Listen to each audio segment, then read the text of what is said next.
Okay, so I don't know if you can hear me over the sound of the cooling towers over there, but I've left the main CERN campus on in Meran, gone over the road to what is known as Point 1. Now the main CERN campus, it's largely just offices where people like myself can work, we can write our code, we can analyse the data that's come from the LHC, but there's very little to do with the actual running of the detectors on the main campus. So what this is Point 1. So of the 4 detectors at the LHC, which I'm sure I probably mentioned earlier in this video, I don't know what I'm going to say, but I probably explained it earlier on, this is where Atlas is housed, which is the experiment that I work on, which is, I believe, the biggest of the 4. Of course, you've got the great big 27-kilometre ring that sort of extends well out into the French and Swiss countryside, but the detector that's buried nearest to the main campus is Atlas. Maybe I'll throw in a little map to explain the point. But yeah, so this is Point 1. Behind that door there's the elevator shaft that one would have to take if you were going to go underground to actually inspect the machine. Well, I'm not allowed to do that because we're currently in run 2 and taking data, and it would be incredibly dangerous, and even if it was a period when I was allowed to go down there, there will probably be people down there working on something, upgrading some stuff. I've got a load of old gas canisters with various things that are used. This is quite interesting. This is our various liquid gases which are used for cooling. You can see that thick ice around this huge tanker of, I believe, is this one, what's stored in this one? This is, I'm not sure, it doesn't say. I think that's carbon dioxide, I'm not sure, but there's many different types of gases that are used. Anyway, this is, yeah, so on the outside of the Atlas building we've got this great big mural of the Atlas detector, and hopefully I should be able to show you a little bit of inside the Atlas Visitor Centre and a sneak peek into the control room where I've had to work previously doing shifts assisting with the running of the detector. Now of course you have special clearance to get into a place like this. Awesome. Now I'm not going to actually go inside the control room because, you know, I can't just take you in because I'm doing a little film. I can only go in there for official work, but I can show you through the window what it looks like. Hopefully there won't be a tour guide in there, is there? Nope, it's nice and empty, cool. Okay.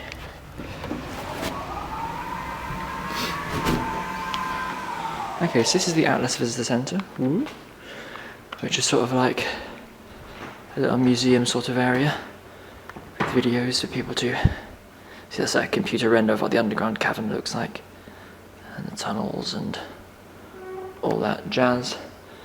There's an interactive screen that a tour guide would work with, but I don't know how to use it, so I'm not going to show you. Might return to this and film to see if they got anything interesting going on. But around here, this great big glass window, this is the Atlas control room. So this is where the Atlas detector is run from. It's manned constantly 24/7. There are 6, I don't know if you can make it on the camera, there are 6 workstations, almost like a NASA control center, each one dedicated to a different thing. I mean, the one I do is sort of right over in the corner. You can just about see that bloke's head underneath the screen. That is where I would sit, over at the trigger desk, where the job is to sort of control the rate at which the Atlas detector records events, because, you know, we get millions a second and the machine just can't cope with the sheer amount of events that are generated, so we have to have some sort of veto to control what the detector picks up on. I won't go into details about that, I'll get all boring if I do. What we've got here, so here's a screen which shows what's currently happening. So this is current information from the detector. I believe, let's have a look. Okay, so I don't know if you can make out on this screen here. Get the focus. It says proton physics ramp down. So that means that they've just finished having a physics run, and the machines are just finishing up, recovering, waiting for the next run. We sort of do it in bursts. Normally you can record data for, I don't know, if you're lucky, maybe 8 to 10 hours all the different parts of the Atlas detector. What I'll probably do at some point, I mean, it's an interesting enough topic, I'll probably talk in greater detail about exactly how Atlas works, the physics behind it, what it does, kind of what the point is of this whole place. I've got a nice little Lego model of the Atlas detector with little bricks. See this one here, signed by Peter Higgs of boson fame. There's some cute little animations of physics events going on here. I wonder if I can wake up this screen if I hit it. Well, not hit it, if I touch. It's meant to be interactive touch screen, and no, it's not turning on. Okay, that's done for today. But yeah, all the physics. A lot of the other desks are for controlling different parts of the detector. All the different subsystems need their own individual team working on it. Oh, there's a bloke looking through the window wondering what I'm doing. But it's okay. I mean, plenty of times when I've been working in here, you'll be working away, then you'll look up and you'll see a whole bunch of tourists ogling at you through the glass window. So I'm afraid that's the closest we're going to get. They've got a little thing for people with short attention spans. You hit the button and it sets off an alarm light. Not really sure what that contributes, seeing as that never actually happens in real life. And then around here, yeah, well, no visitors beyond this point. I mean, I probably could go in there, but there really isn't much to see other than the toilets and a coffee machine. But, okay, this is, are you showing something interesting on the screen now? This is, okay, there you can see the globe. There's the big old steam vents that we walked past. Go inside, then there should be a hatch in the floor.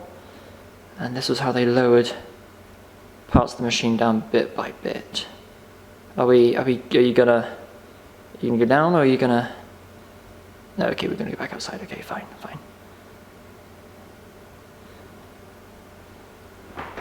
But yeah.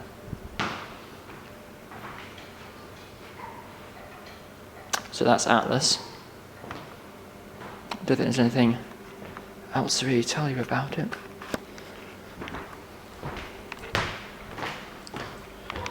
Atlas built in 1 minute, it says.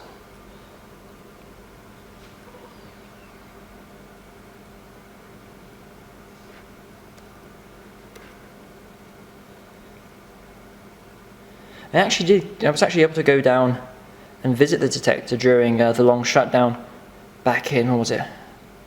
Well, not this time of year, back in 2013. So I was able to actually go down and walk around and get a few pictures down there. Maybe I'll include one. I don't think there are any selfies with it though, so the photos probably aren't that impressive because you can't really tell I was there. But either way, I got a chance to see Atlas in person, which was pretty cool. You see, that's the famous photo that they always show. See, that's the thing. When people on the news talk about the Large Hadron Collider, what they do is they show the age-old picture of a bloke standing inside the Atlas detector. Like there's that. I'll probably flash it up on the screen now for people to see the old picture of the bloke. But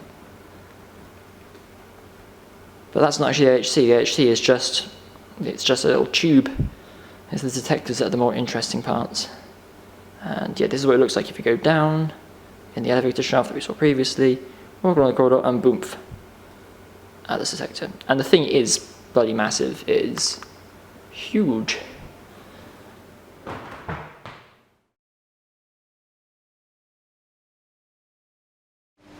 I'm not sure if you can hear me over the sound of the callers, but question of the day: why does a particle physics research facility need a biohazard logo and a gas mask?